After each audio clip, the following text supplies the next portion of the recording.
Hello, and welcome to another prep vlog.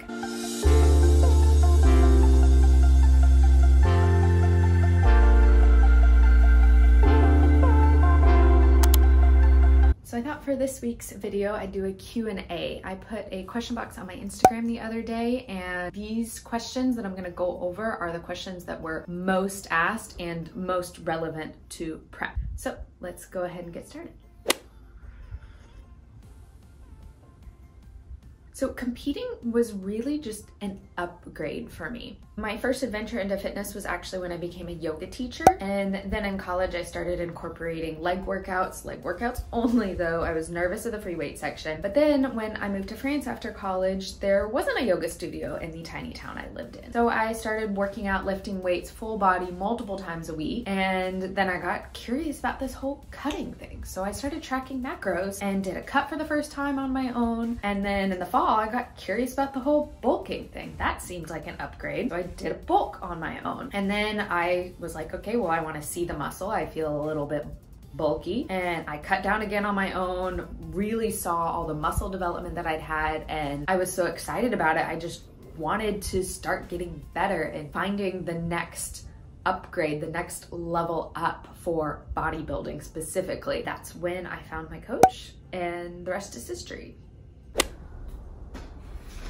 So yes, I really do believe creatine is probably the most important supplement that I take. I'm going to link in the description box below an article of some research that's been done. There's been lots of studies on how creatine is effective, especially for women too. I love protein powder because I put it in my protein fluff, and I bake a lot more in my off season, of course, but I bake a lot with this protein powder. I like PE Science because it's a whey casein blend, which is ideal for protein fluff and for baking. You want a blend of both types. I have been taking Bikini Nutrition greens since like December. It just makes me feel good about getting in extra vitamins. I don't think this one is like, you don't need this as a supplement, just eat vegetables. Then I love Ghost because they have the best flavors. I like their BCAAs. BCAAs as a supplement are honestly kind of a waste of money as a supplement.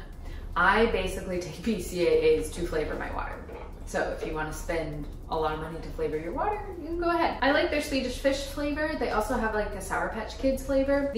One of like the only instances where BCAAs are really useful is if you're doing a fasted workout. So on occasion, I'll do a fasted workout and I'll take some BCAAs, but otherwise you're good because your body gets all of these BCAAs naturally in the food that you eat. Then I also take pre-workout, you know, because caffeine, especially when you're working a full-time job, those of you who do, going to the gym after work, you need something to kickstart your energy for your workout. I rotate between their Sour Patch Kid flavor and their Watermelon Warhead flavor. Got this Hormone Support Plus, the pills from OneUp Nutrition.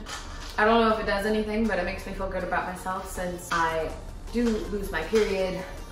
I've already lost it this year, and so taking these hormone support pills sounds like a good idea to me. The last supplement that I take, I was bored during quarantine and I took the quiz for Care Of. It'll give you a quiz and then it'll give you vitamins based on what it thinks that you need and everything. And I've really been liking taking these vitamins. There's ashwagandha in there and magnesium to help with sleep, and a lot of vitamins they've given me are meant for muscle recovery, which I need.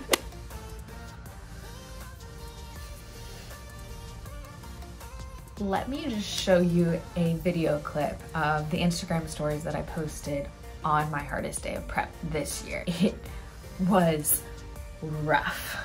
Okay, so I just finished check-ins this morning, so I'm just waiting to hear back, but I wanted to get on here and talk about yesterday. I was adherent to my macros, but I have never felt a worse hunger than I did last night. It was like the world was playing a cruel trick on me. Like I just wanted to get through one more day just to get to check-ins today so I could finish out the week strong despite knowing that, you know, my shows were postponed for months. And it was after dinner, I had my snack, and I was so hungry. I was nauseous. I thought I was gonna throw up, like seriously. Oh boy. Like, I couldn't concentrate on anything. I was playing Mario Party with my sister, and the mini games, I was just like staring at the screen with eyes wide, like I can only press the A button. Like I was so hungry. But I stuck to my macros more or less. I ate my fluff, and then, no kidding, like immediately after I like went to bed, I popped a melatonin, and you know, I feel fine this morning. I don't know, sleep is like magic. Some of my strategies to get through those super hard days are, number one, go to bed. Like I said, I popped a melatonin that night, went straight to bed, and then the next morning I felt fine. Another strategy that I used a lot during my first season of competing was I kept sugar-free Jell-O packets on hand. One packet of sugar-free Jell-O is 1 gram of protein. That's it. So if you eat a Jell-O packet that's over your macros, it's barely anything. Another strategy is have lots of diet drinks, tea, coffee, decaf coffee around, because at least then you're getting some flavor. And my favorites are sugar cookie tea, Coke Zero, vanilla Coke Zero, diet cream soda, diet root beer. I love the Starbucks unsweet passion tea. Another strategy is getting away from the kitchen. I know that kind of seems obvious, but seriously, go for a walk if you feel that you're hangry. Last year in prep, I would get hangry right after my first meal of the day because I hadn't started eating cauliflower oats yet, just saying. And I would go to the gym. I distinctly remember being at the gym hangry. By the time like I really got into my workout, the hunger had subsided. Another thing that I would do last prep is I would go to Barnes & Noble. I would go to a coffee shop. I would just get out away from the kitchen, and I would go sit, read, do work in coffee shops, of course, drink coffee because that helps. And my final strategy is remember your goal. Whenever I feel like going over my macros, I remember my goal of getting on stage. I'm not saying this to brag at all because I know a lot of people struggle with this, but I have never gone over my macros or like completely lost it during a competition prep. I think that's just kind of part of who I am. I've always been a very goal-focused person. You know, I was that kid in school who got straight A's, who was terrified of getting in trouble for anything. And I know this is not the same thing at all, but it's like having to admit to my coach during a prep that I basically like broke the rules would like, oh, I can't do it. That straight A kid, you just can't do it. Off season is totally different story. Definitely not sticking to my macros every single day in off season. But when I have the goal of competition prep in mind, it is really important that I stick to those macros because I pay my coach to be really detailed with those numbers and to give me the best shot at winning that he can. And in my opinion, it's a little bit disrespectful to go over those macros when he has written me this plan. I want to be the best client that I can be so that I have the best shot of winning that I have. I actually have some affirmations hanging on my wall that I will show you right here. This is something new that I've done this year and I love seeing them because with the show postponements and everything, it was really hard to constantly remember my goals. My mantra on those days when I was really thinking of going over my macros was, Emily, this is not going to be what breaks you. You are not going to go over your macros just because of this. You are going to stick to it and you're gonna get through this. That was like my mantra.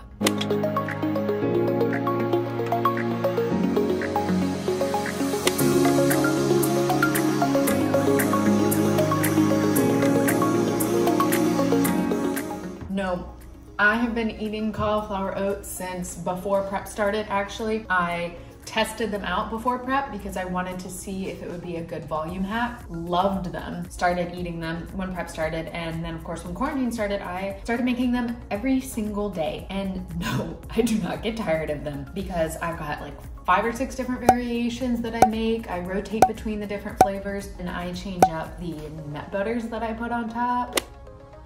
I have a lot of nut butters, so variety is not a problem with nut butters. I like eating it every day because it ensures that I will feel full, because prep hunger cannot be compared to any type of normal hunger. Your stomach in prep is kind of like a bottomless pit, and I know after eating these oats, I'm going to feel full. Like, I will. There was like one time earlier this year that I didn't have oats for breakfast, and I was hangry. quite shortly after. So if I ever want like a different type of breakfast food, like pancakes or something, I'll just make that as a snack instead. Also, I really think having oats every morning helps lower my food focus. Because I know that I'm going to have oats for breakfast, I don't have to spend time thinking about breakfast. All I have to do is pick the kind of oats that I want, and I pick the nut butter that I put on top, and I'm good. It's less time that I have to spend thinking about food, which is honestly a good thing in prep. The more time you spend thinking about food, the hungrier you get.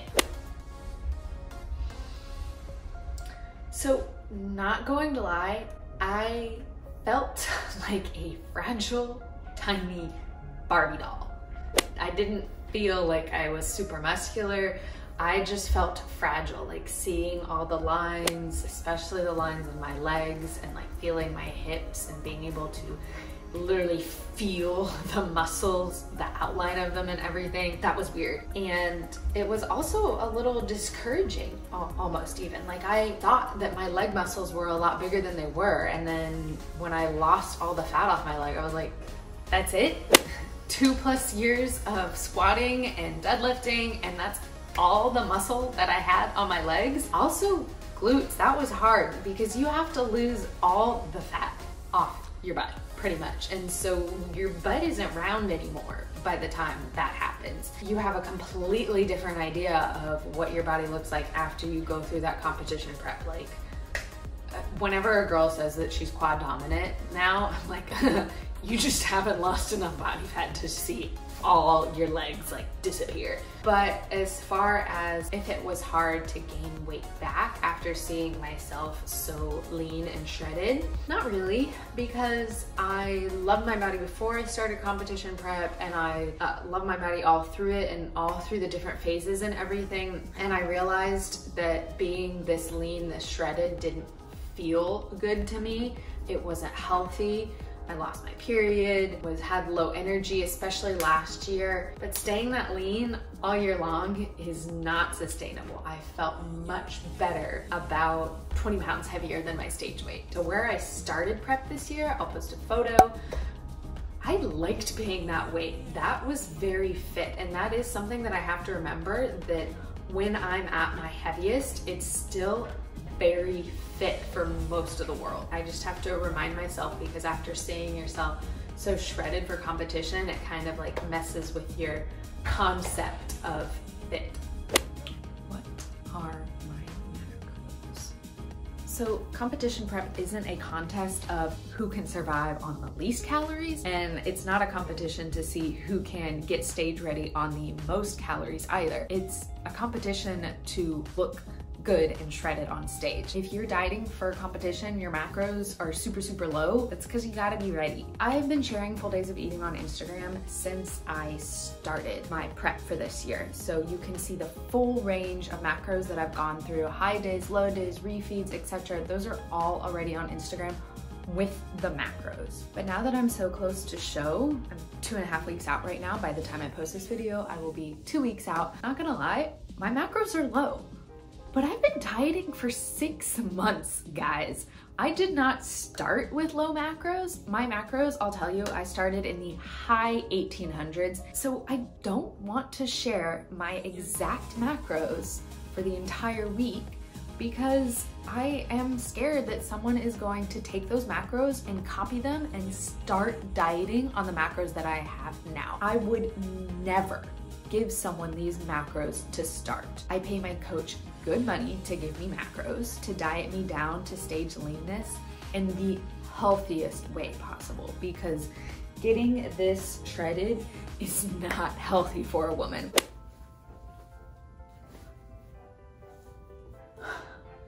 Okay, so last year when I started competing, my goal was just to do a show. And then after my first competition, then I realized, okay, I want to go to nationals. Just going to nationals will be my goal, and that will be enough. And now, of course, this year, after going through everything and being inspired by so many podcasts and everything, I really am thinking that I want to go pro. You can see how excited I am by my face and everything. That said, I love pushing myself in the gym. I love building muscle. I think because I'm always lifting heavy and pushing myself in the gym, that's what makes it so easy for me to build muscle. And if my judges' feedback like ever becomes like, you're good, don't add any more muscle, I don't know, that would kind of take away some of the enjoyment for me. So there might be a slight chance of me maybe moving up to the wellness category. The wellness category, if you haven't heard of it, like it's like jacked legs and jacked glutes, like ginormous glutes. We'll see what my judges' feedback is this year. I'm just excited for where things are now. I'm not too worried about the timeline of anything, because if it's meant to happen, it'll happen. And honestly, if I keep competing for several years, it's gonna happen. It's kind of one of those things that's inevitable if you keep working on getting better every year. I just know that I really love this sport and I want to keep taking it to the next level, and I just gotta go to nationals first. That's step one. Can't get too ahead of myself here.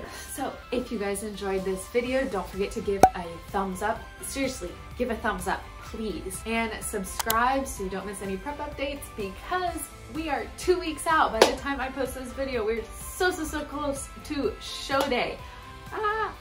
Okay, if you want to see full days of eating with the macros, check out my Instagram. If you want to see recipes, check out my recipe blog, emyogifit.com. Leave me a comment about what you found interesting about any of my answers, any questions that I need to make sure to answer in later prep series vlogs. Hope you guys enjoyed. See you next time. We're so close now. Roads and up in the clouds, but I've always felt that something's missing.